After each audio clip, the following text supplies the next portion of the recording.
कहते हैं ना, लाख करो चतुराई करम का लिखा मिटेगा न रे भाई। कुछ वैसा ही पाकिस्तान के साथ हो गया है। पाकिस्तान ने जिस राज को सालों से दबा कर रखा था, आखिरकार जनरल मुनीर के मुंह से वो निकल कर बाहर आ गया है। 25 साल बाद कारगिल युद्ध को लेकर जो सच कहा है असीम मुनीर ने, भारत की मीडिया से लेकर अंतर्राष्ट्रीय मीडिया में इसकी गूंज दिखाई दे रही है। जहाँ एक तरफ ये सब कुछ चल रहा है तो वहीं दूसरी तरफ क्या उत्तर कोरिया में तख्ता पलट की तैयारी कर रहे हैं तीन देश। सीधे युद्ध नहीं बल्कि अब अलग तरीके का युद्ध करने का प्लान कर रहे हैं। आखिर क्या है मामला? जियोपॉलिटिक्स में बहुत कुछ चल रहा है। हमेशा की तरह CIS न्यूज नेटवर्क के इस एपिसोड में जानने को मिलेगा बहुत कुछ। आइए जानते हैं इन खबरों को विस्तार से। स्क्रीन पे एक आर्टिकल देख रहे हैं, जिस आर्टिकल में ये कहा जा रहा है कि साउथ कोरिया और न्यूजीलैंड के नेताओं ने कहा कि नॉर्थ कोरिया और रूस का रिश्ता बढ़ रहा है, ये अच्छा नहीं है, ये रिश्ता कहीं से भी बढ़िया नहीं है। अब कौन सा रिश्ता बढ़ रहा है? दोनों देशों के बीच में मुलाकात हुई थी और इस मुलाकात के बाद रूस जहां नॉर्थ कोरिया की मदद कर रहा है तो वहीं नॉर्थ कोरिया भी कथित तौर पर रूस की मदद कर रहा है। अगर फोर्ब्स के इस आर्टिकल को देखेंगे तो ऐसा लगता है जैसे कि anti tank missile vehicle north Korea भेज रहा है। रूस के पास जो सेना की कमी हो रही है, कहा जा रहा है वहाँ पर भी नॉर्थ कोरिया बड़ी मदद कर रहा है, तो वहीं नॉर्थ कोरिया को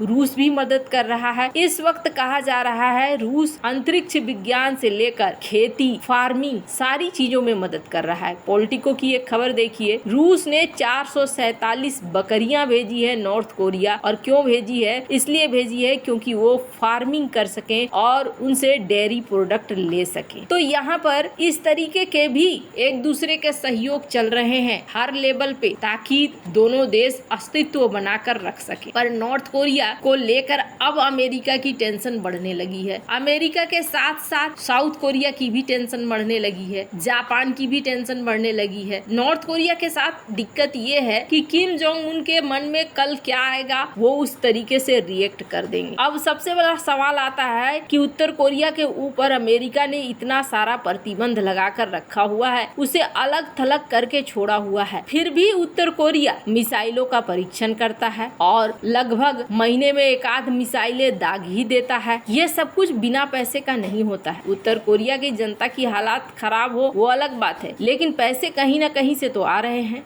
ये इनके इनकम का सबसे बड़ा सोर्स निकाल कर बैठे हैं और इनका कहना है कि इनका पैसा आने का एक ही जरिया है और वो है हैकर्स। इनके हैकर्स अच्छा खासा माल उड़ा लेते हैं और इसी पैसे का इस्तेमाल किम के परिवार के लिए किया जाता है या फिर नए नए हथियारों के निर्माण के लिए किया जाता है। तो सबसे पहले हमें इनका पैसा रोकना है। अमेरिका, जापान, दक्षिण कोरिया ने उत्तर कोरिया के खिलाफ साइबर वारफेयर शुरू करने का फैसला किया है। इसमें किम जोंग उन के खिलाफ उत्तर कोरियाई नागरिकों में विद्रोह की भावना भरने का काम किया जाएगा। आज के समय में ना युद्ध का रूप बदल गया है। अब ये देखने को मिलता है कि हाइब्रिड वॉर ज्यादा सफलता दे रही है। ऐसे में क्या होता है, जंग लड़ने वाले देश को अपने किसी नागरिक या अपने सैनिक को कुर्बान करने की जरूरत नहीं पड़ती है। बस एक प्लान के तहत उतरो और उस देश को बर्बाद कर दो। ऐसा ही अब उत्तर कोरिया के तहत चल रहा है। उत्तर कोरिया के नागरिकों में विद्रोह की भावना भरने का काम किया जाएगा, ऐसा कहा जा रहा है। उत्तर कोरिया के हैकर्स के खिलाफ भी एक मल्टीनेशनल साइबर एक्शन प्लान को लागू किया जाएगा। इसका मेन उद्देश्य होगा उत्तर कोरिया के साइबर फ्रॉड के जरिए कमाई करने के रास्ते को बंद करना। पश्चिमी देशों का दावा है कि उत्तर कोरिया दुनिया का सबसे बड़ा साइबर फ्रॉड सेंटर चलाता है, जिसे हैकर्स की एक भारी भरकम टीम अंजाम देती है और इन पैसों का इस्तेमाल किम जोंग और उनके परिवार पर किया जाता है। अमेरिकी विदेश विभाग ने कहा है कि तीनों देशों के राजनयिकों का तीसरी बैठक हुई और साइबर फ्रॉड के जरिए पैसा इकट्ठा करने, उसे सैन्य खर्च में इस्तेमाल करने और उत्तर कोरिया की ताकत को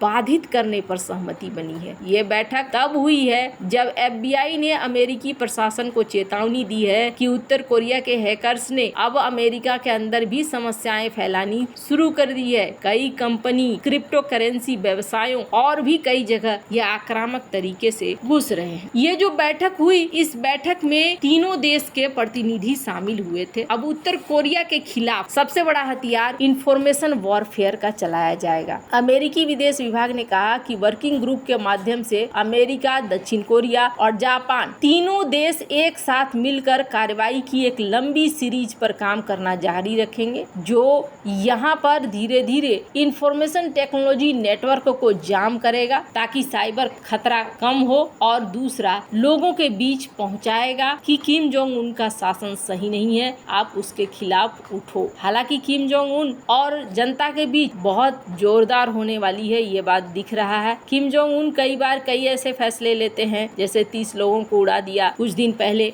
नाबालिग 30 बच्चों को उड़ा दिया। तो ये चीजें तो पहले से ही एक भावना भरी रहती हैं, अब अगर उस पर कोई भड़का दे तो ये मामला और ज्यादा बढ़ जाएगा। खैर, जहाँ एक तरफ ये सब कुछ चल रहा है तो वहीं दूसरी तरफ पाकिस्तानी सेना ने पहली बार सार्वजनिक रूप से भारत के खिलाफ 1999 में कारगिल युद्ध में वो शामिल थे, इस बात को स्वीकार कर लिया है। पाकिस्तान के रक्षा दिवस के अवसर पर आयोजित एक कार्यक्रम में सेना प्रमुख जनरल असीम मुनीर ने कहा कि भारत के साथ युद्ध में मारे गए पाकिस्तानी सैनिकों का सम्मान है, इसमें कारगिल युद्ध में मारे गए पाकिस्तानी जवान भी शामिल है। हालांकि आज से पहले पाकिस्तानी सेना कारगिल युद्ध में अपनी सीधी भागीदारी को स्वीकार करने से बचती रही। रिटायर होने के बाद तत्कालीन army chief general Pervez Musharraf ने जरूर कारगिल युद्ध को लेकर अपनी गलतियों को स्वीकार किया था। जनरल मुनीर ने कहा कि पाकिस्तानी समुदाय बहादुरों का समुदाय है, जो आजादी के महत्व और इसके लिए भुगतान करने के तरीके को समझता है, चाहे वो 1948 हो, 1965 हो, 1971 हो या 1999 का कारगिल युद्ध हो। हजारों सैनिकों ने देश और इस्लाम के लिए अपने प्राणों की आहुति दी। इसे पाकिस्तानी सेना का पिछले 25 साल में पहला कबूलनामा माना जा रहा है। इससे पहले पाकिस्तानी सेना के किसी भी जनरल ने पद पर रहते हुए कारगिल युद्ध को लेकर ऐसा स्पष्ट बयान नहीं दिया। ये बयान पाकिस्तान के लंबे समय से चले आ रहे आधिकारिक बयान से एकदम अलग है। पाकिस्तान शुरू से दावा करता है कि कारगिल युद्ध में कश्मीरी उग्रवादी शामिल थे, जिन्हें वो मुजाहिदीन बताता है। इस कारण वह कारगिल युद्ध में मारे गए अपने सैनिकों के शवों को लेने से भी इनकार कर दिया था, जिसके बाद भारत ने पूरे सैन्य सम्मान के साथ पाकिस्तानी सैनिकों का अंतिम संस्कार किया था। 1999 की गर्मियों में पाकिस्तानी सेना ने धोखे से भारत के चौकियों पर कब्जा कर लिया था। उस समय दोनों देशों की सेनाएं ठंड के मौसम में ऊंचाई पर मौजूद अपनी चौकियों को छोड़कर नीचे चली जाती थी, लेकिन बाद में भारत को पता चला कि पाकिस्तानी सैनिक कारगिल की ऊंची चोटियों पर बैठे हैं। इसके बाद भारत ने सैन्य कार्रवाई शुरू की और पाकिस्तानी सेना को मार भगाया। भारतीय सेना के ऑपरेशन के परिणाम स्वरूप पाकिस्तान को अपमानजनक हार का सामना करना पड़ा, जिसके बाद अमेरिकी राष्ट्रपति बिल क्लिंटन ने तत्कालीन पाकिस्तानी प्रधानमंत्री नवाज शरीफ को कारगिल सेक्टर से सेना के जवानों को वापस बुलाने का आदेश देने के लिए मजबूर किया। वैसे